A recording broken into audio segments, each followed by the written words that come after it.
कल्पतरुभ्यश्च कृपा सिन्धुभ्येव च पतितानां पावनेभ्यो वैष्णवेभ्यो नमो नमः। जय श्री कृष्ण चैतन्य प्रभु नित्यानंद श्री अद्वैत गदाधर शिवासादि गौर भक्त वृंद। हरे कृष्ण कृष्ण कृष्ण हरे हरे, हरे राम राम राम हरे हरे। तो आगे बढ़ते हैं।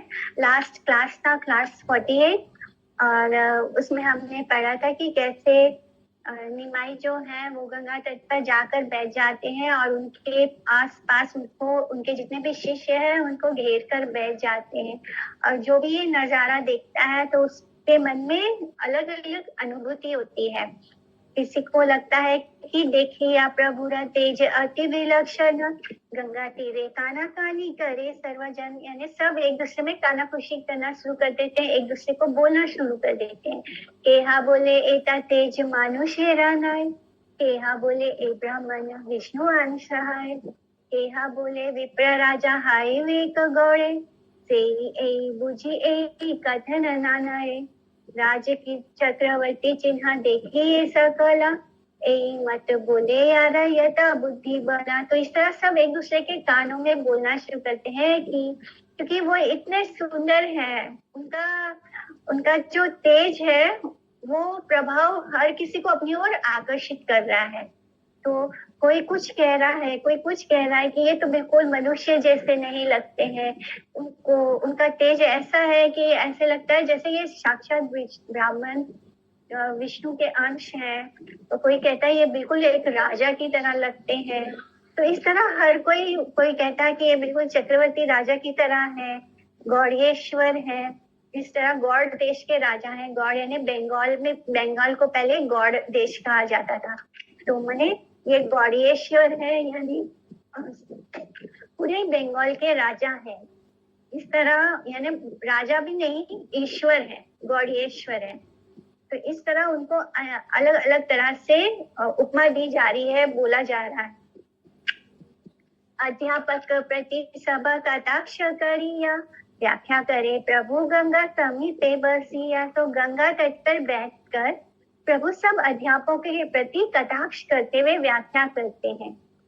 हया व्याख्या नया करे नए करे हय, सकल खंडिया शेष सकल स्थापाय।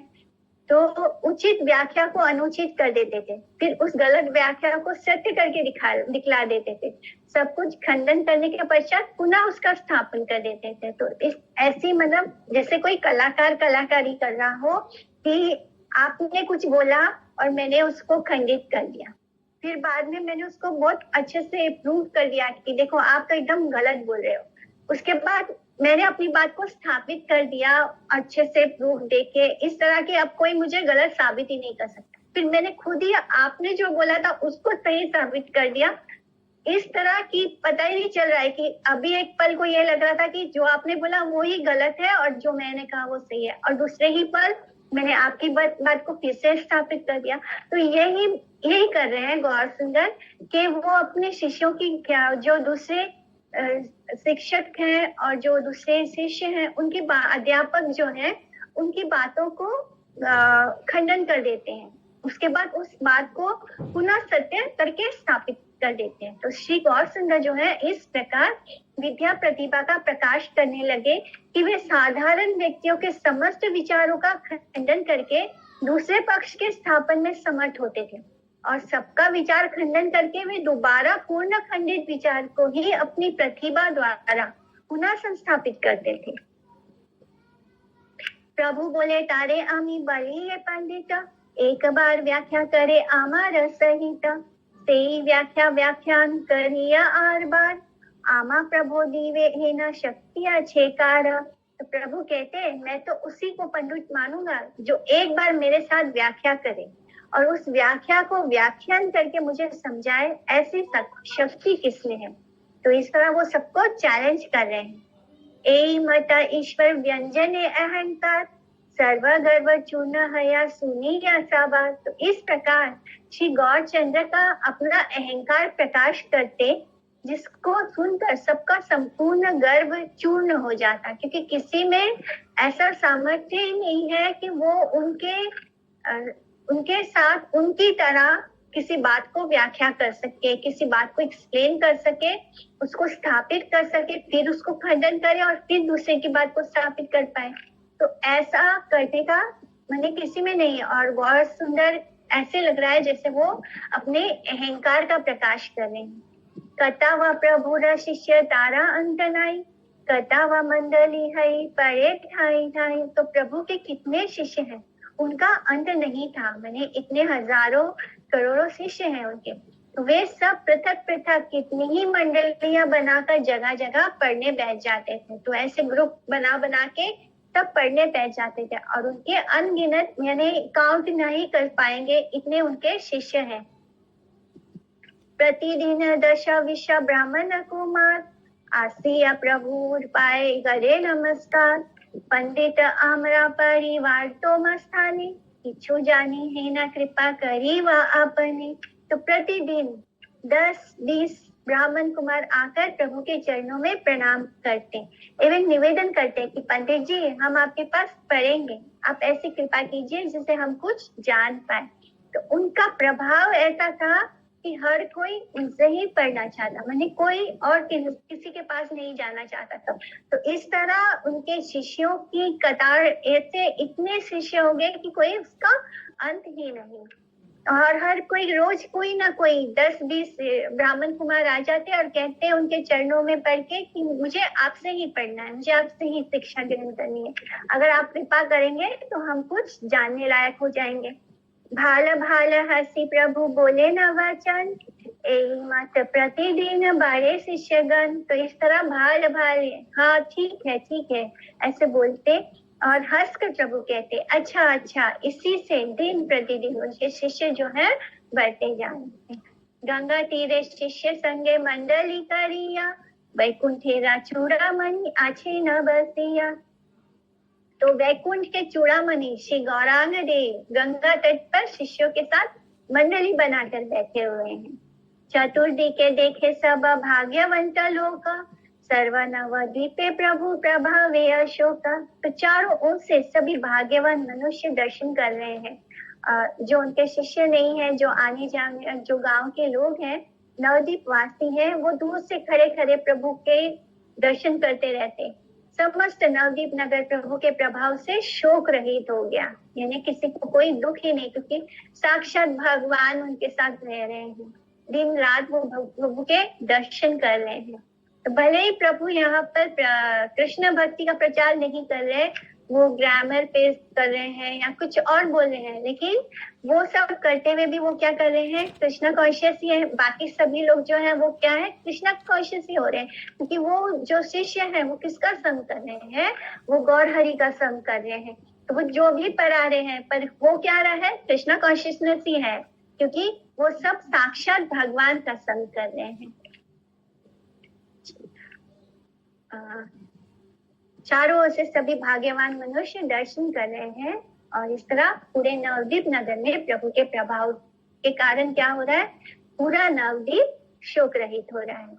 से आनंद ये भाग्यवंत देखी लेका, को न जाना आछे तारा भाग्य बलि वेका। तो उस आनंद को जिन जिन भाग्यवान मनुष्य ने देखा, ऐसा कौन व्यक्ति है जिसके भाग्य का वर्णन किया जा सके। यानी जो भी इस दृश्य को देख रहा है, जो शिष्य उनसे पढ़ रहे हैं वो भाग्यवान है, जो वहां से खड़े होकर पूरा नवद्वीप वासी जो लोग उनके दर्शन कर रहे हैं, उनके भाग्य की भी कोई सीमा नहीं, यानी उनके भाग्य का वर्णन ही नहीं किया जा सकता। जो साक्षात बैठकर ये पूरे वो सब कुछ जो लीला कर रहे हैं प्रभु, उसके साक्षात दर्शन हो रहा है उनको। तो उस प्रकार सुकृतिशाली जन के दर्शन से भी जीव का भव बंधन नाश होता है। से आनंद देखी लेका ये सुकृति जन, ताने देखी ले खंडे संसार बंधना।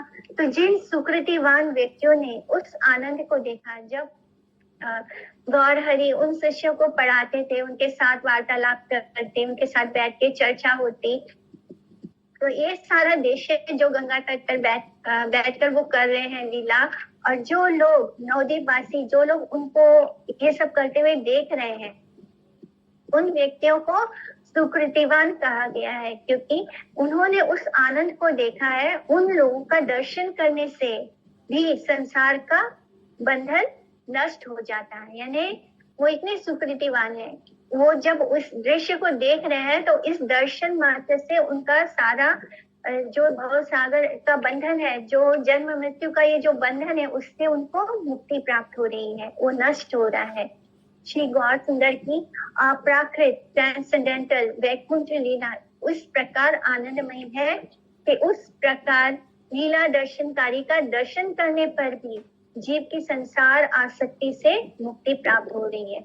यानी भले ही गौर सुंदर कृष्ण के बारे में चर्चा नहीं कर रहे हैं, भले ही गौर सुंदर हरि नाम कीर्तन नहीं कर रहे हैं, कृष्ण से रिलेटेड कोई चीज नहीं कर रहे हैं, पर गौर सुंदर जो भी कर रहे हैं उसके दर्शन करने मात्र से वहां के सुकृतिवान लोगों का भव सागर बंधन नष्ट हो रहा है।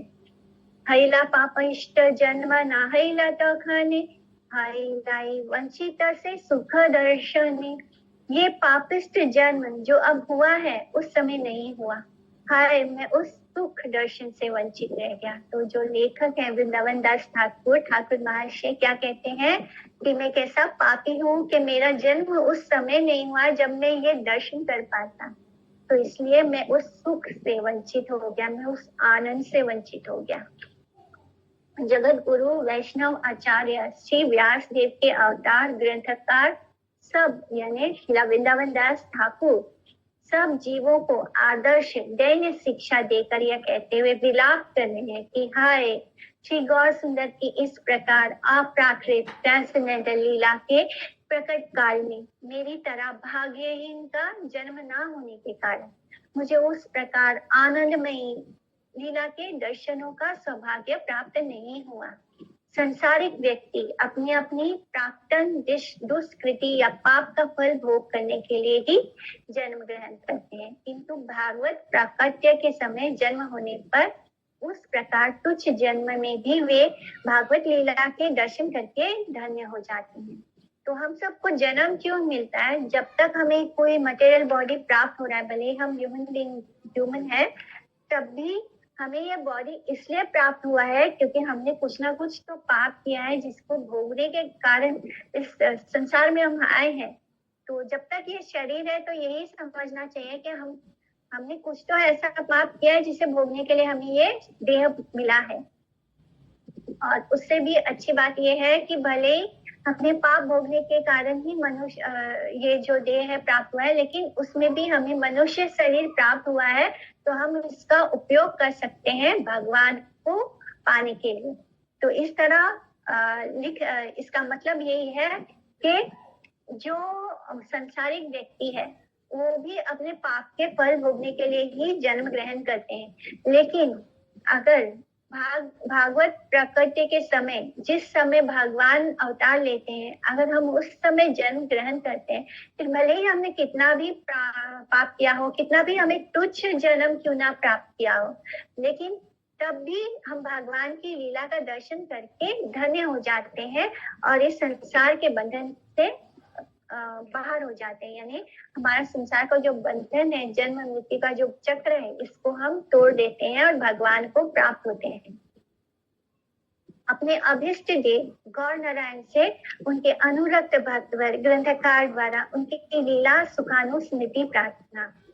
तथापि ए कृपा करा गौर चंद्र से लीला स्मृति मोरा हऊ का जन्म जन्म। तो हे श्री गौर सुंदर, तो वो प्रार्थना कर रहे हैं, श्री ठाकुर महाशय प्रार्थना कर रहे हैं श्री गौर हरि से कि हे गौर चंद्र, तब भी इतनी कृपा तो कीजिए, भले ही मैं बहुत पापी हूँ, मैंने उस वक्त जन्म नहीं लिया जब आप लीला कर रहे थे, लेकिन मुझ पर इतनी कृपा तो कीजिए कि आपकी लीलाओं की स्मृति मुझे जन्म जन्मांतर तक बनी रहे, चाहे मैं कितना भी जन्म क्यों ना लूं। क्योंकि जो भक्त होता है वो अपने आप को बहुत ही नीचा समझता है, माने उसको अपने आप ही ऐसे फील होता है कि मैं तो बहुत पापी हूँ, इसलिए मुझे नहीं, मतलब उनको यही लगता है कि मेरे को तो इस जन्म में मुक्ति नहीं मिलेगी, मुझे तो बहुत जन्म लेना पड़ेंगे।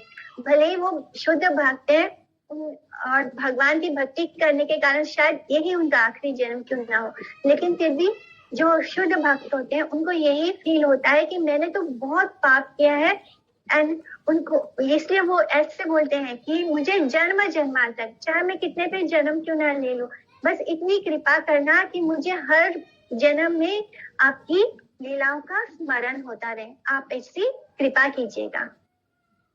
तो मैं जब गौर लीला के प्रकट काल में जन्म प्राप्त नहीं कर सका, तब प्रभु चरणों में यही प्रार्थना है कि मेरे अगले सभी जन्मों में भी मेरी भागवत लीला में मेरी स्मृति पथ में उदित होकर सौभाग्य का उदय कराए। यानी जब जब भगवान की लीला हमारे स्मरण में आती है तो हमारा सौभाग्य उदय होता है।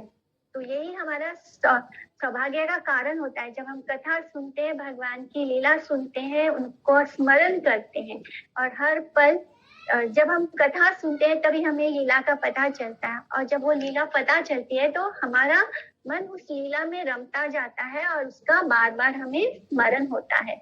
और जब जब हमें भगवान की लीला का स्मरण होता है, वो हमारे सौभाग्य का उदय करता है।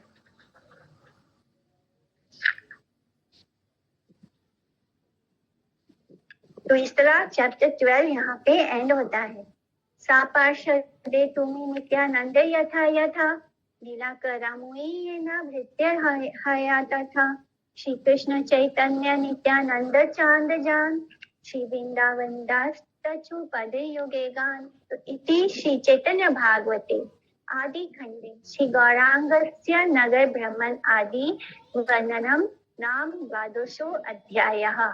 तो इस तरह चैप्टर 12 में हमने देखा कि कैसे श्री चैतन्य महाप्रभु अपने शिष्यों के साथ लीला करते हैं और नगर नगर पूरे नवद्वीप में भ्रमण करते हैं, घूमते हैं, और कैसे सबका उद्धार करते हैं। सा पार्षद, आप एवं नित्यानंद जहां जहां लीला करें वहां वहां मैं भी आपका भृत्य यानी दास बनकर रहूं। जहां जहां भगवान गौरहरि और नित्यानंद प्रभु लीला करेंगे तो ये उनकी अभिलाषा है, श्री ठाकुर महाशय की अभिलाषा है कि जहां जहां भगवान अपने पार्षदों के साथ, नित्यानंद प्रभु के साथ लीला करेंगे वहां वहां मैं भी आपका दास बनकर रहूं। श्री कृष्ण चैतन्य और नित्यानंद चांद जिनके जीवन है, वे वृंदावन दास उनके युगल चरणों में उनकी महिमा का गान करते हैं। तो इस तरह जिस स्थान पर गौर नित्यानंद की प्रकट लीला के साथ अनुचर भक्तों का उदय हो, मेरा जन्म जन्मांतर में भी जैसे उसी स्थान पर ही उनकी सेवा करने का सुयोग्य प्राप्त हो, जहाँ श्री गौर सुंदर के चरणों में मेरी प्रार्थना है। यही मेरे श्री गौर सुंदर के चरणों में मेरी प्रार्थना है। इति गौर्य भाष्य में 12 अध्याय।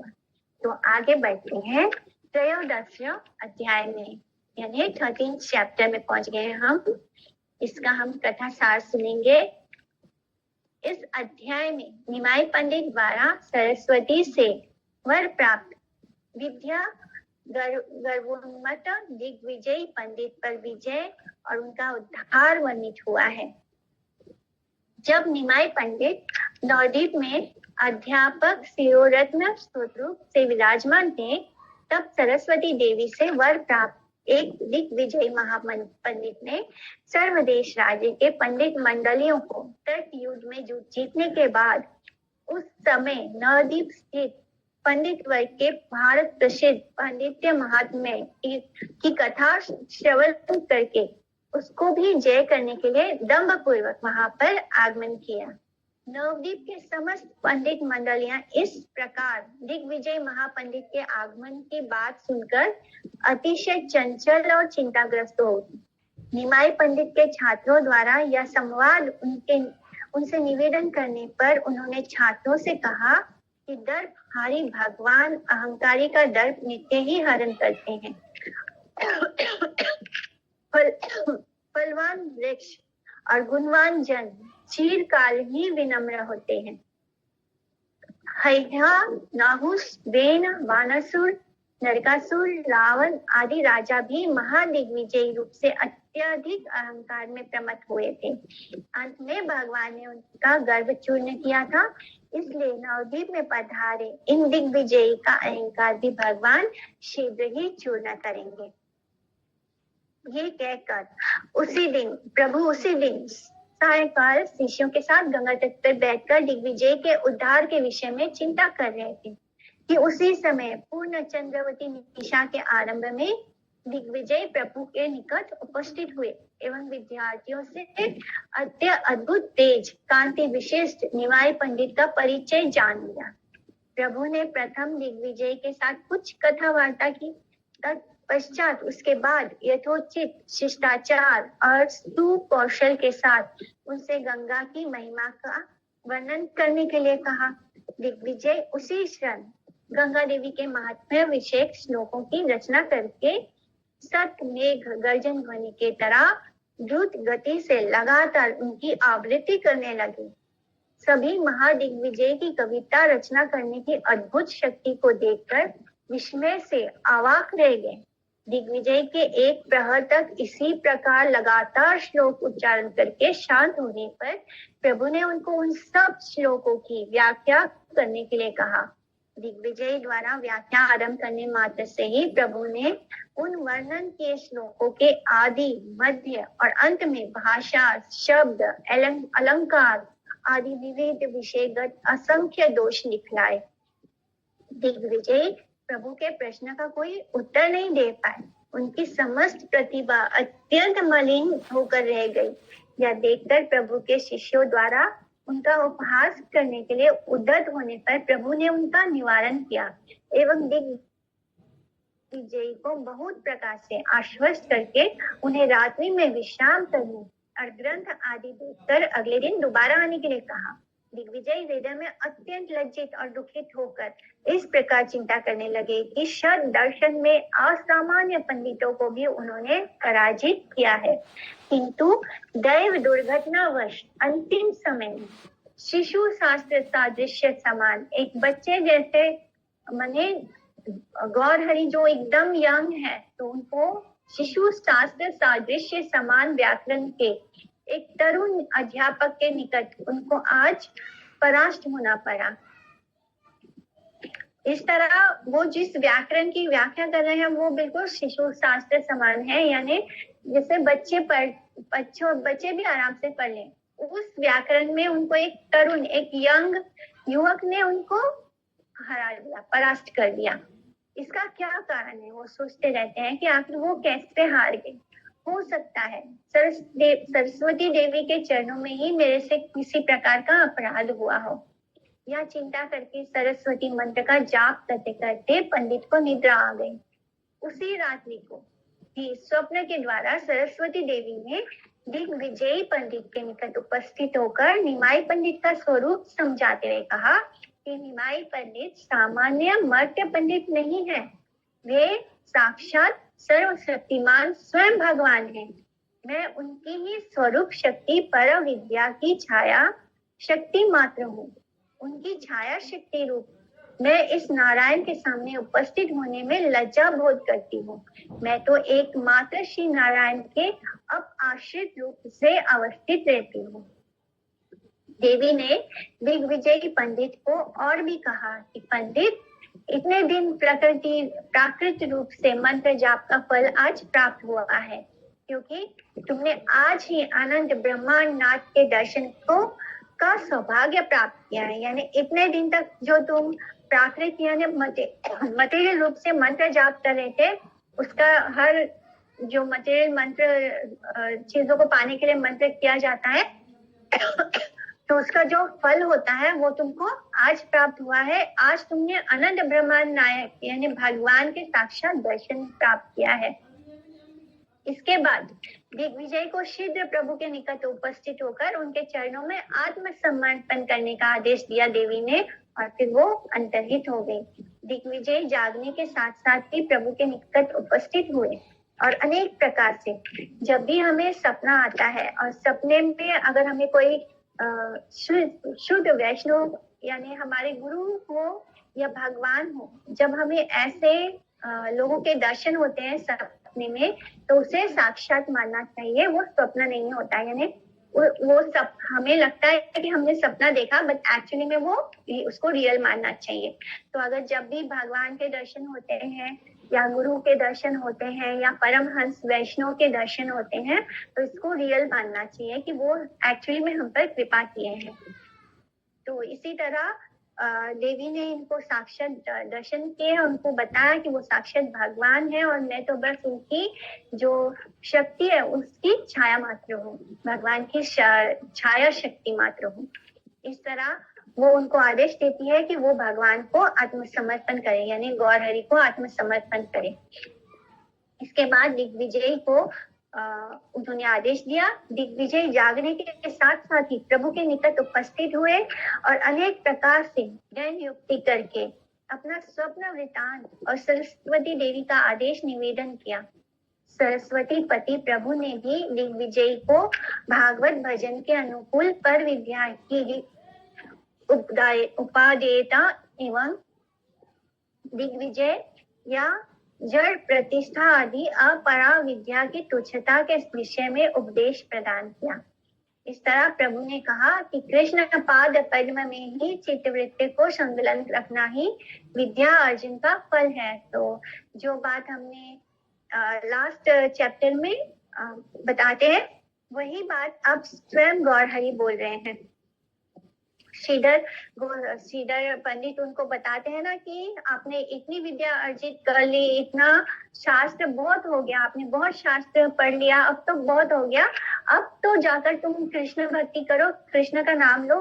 तो इसी तरह प्रभु भी यही कह रहे हैं कि कृष्ण पाद पद्म में चित्त वृत्ति को सम्मिलन रखना ही विद्या अर्जन का फल है। तो हम जो भी विद्या अर्जित करते हैं तो वो विद्या का फल क्या होता है? विद्या यानी हम जो भी शास्त्र पढ़ते हैं, जितने भी शास्त्र हम पढ़ते हैं, अगर हम वेद पढ़ते हैं, हम जो भी मटेरियल विद्या भी अर्जित करते हैं, तब भी जो भी हम विद्या अर्जित करते हैं, एक्चुअली में जो हम मटेरियली प्राप्त करते हैं उसको हम विद्या बोल भी नहीं सकते हैं। तो जो भी हम विद्या प्राप्त करते हैं उसका फल यही है कि हमें हमारी जो चित्त है, हमारा जो कॉन्शियसनेस है, वो किसमें लगना होना चाहिए? कृष्ण के चरणों में, उनके पाद पद्मों में लगना चाहिए। अगर वो नहीं हो रहा तो हम जो भी पढ़ रहे हैं वो वेस्ट ऑफ टाइम है। तो विष्णु भक्ति या परा विद्या ही एकमात्र सत्य है और काम्य वस्तु है। ये सब उपदेश करके प्रभु ने अंत में सरस्वती देवी द्वारा दिग्विजय के निकट जो वेद गुह्य तत्व प्रकाशित किया था उसका अन्यत्र उद्घाटन करने के लिए विशेष रूप से निषेध किया। इस तरह प्रभु ने उनको मना किया कि उनको जो सरस्वती देवी ने बताया है कि वो साक्षात परब्रह्म है, इस बारे में वो किसी को नहीं बताएंगे। प्रभु की कृपा से दिग्विजय पंडित की देह में एक साल भक्ति, विरक्ति और विज्ञान का अधिष्ठान हो गया। वे परा भक्ति प्राप्त कर कृतार्थ होकर प्राकृत अर्थात त्रिनाद अपनी सुनिश्चैन हो गए, यानी वो बिल्कुल ही विनम्र हो गए। अभी तक वो दिग्विजयी बनकर घूम रहे थे, उनको पता था उनके जीवा पर सरस्वती देवी की कृपा है, आशीर्वाद है, इसलिए वो जो बोलेंगे उसके सामने कोई टिक नहीं पाएगा। और उन्हें इस बात का घमंड हो गया और वो पूरे भारतवर्ष में घूम रहे हैं। दिग्विजयी होने का मतलब होता है कि कोई भी उनको हरा नहीं सकता, वो जहां भी जाते हैं वहां जीत जाते हैं। और अगर कोई उनसे बहस नहीं करता तो उसको लिख कर देना पड़ता कि मैं आपसे हार गया हूँ, यानी बिना लड़े ही हार का प्रमाण पत्र देना होगा। तो इस तरह वो दिग्विजय पंडित बनकर घूम रहे थे। लेकिन अब क्या हुआ? भगवान के दर्शन करने के कारण एक ही पल में वो भक्ति भी उनको प्राप्त हो गई है, विरक्ति हो गया, यानी संसार से विरक्ति। जैसे भोजन खाते हैं, जब हम खाना खाते हैं तो क्या होता है? हमारा पोषण भी होता है, हमारा भूख भी मिट जाता है। तो इसी तरह इनको एक ही पल में जब भक्ति मिलती है तो विरक्ति भी हो जाता है, यानी जितने जितने लेवल में हमारा इस संसार की प्रति विरक्ति हो रहा है, जितना हमें मटेरियल चीजों से हमें अपने आप, ये हमारा टेस्ट है, यानी ये हम देख सकते हैं, अपने आप को टेस्ट कर सकते हैं कि जितना हमें संसार के मटेरियल चीजों से विरक्ति हो रही है, मतलब वो सब चीजें हमें पहले की तरह नहीं भाती है, हमें उस टॉपिक पर बात करना भी अच्छा नहीं लगता, तो उतना समझो कि हमारे अंदर भक्ति आ रही है। जितना ज्यादा हमारे अंदर भक्ति आएगी ऑटोमेटिकली संसार से विरक्ति होते जाएगी, और उनके अंदर विज्ञान भी आ रहा है। तो ये 3 चीज उनको एक साथ प्राप्त हो रही है, भक्ति, विरक्ति और विज्ञान। तो इस तरह वो भरा भक्ति, ट्रांससेंडेंटल भगवान, अभी तक वो किसके भक्त थे? सरस्वती देवी के। तो वो मटेरियल था उनका, उनकी वो भक्ति मटेरियल थी। अब उन्हें क्या मिला है? पराभक्ति, यानी जो ट्रांससेंडेंटल भगवान की शुद्ध भक्ति है वो प्राप्त करके वो कृतार्थ होकर प्रकृत अर्थात त्रिनादपि सुनिचेन हो गए, एकदम विनम्र हो गए।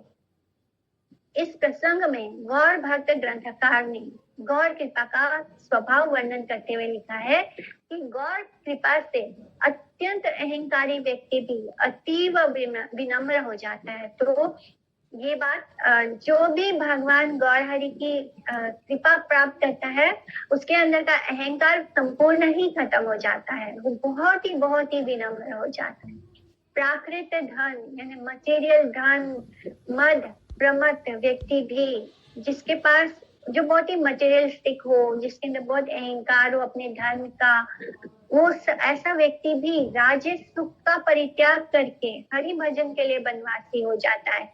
यानी अगर ऐसे व्यक्ति पर भी गौर हरि की कृपा हो जाए तो वो ऐसे धन संपदा सबका त्याग करके क्या करेगा? हरि भजन करेगा।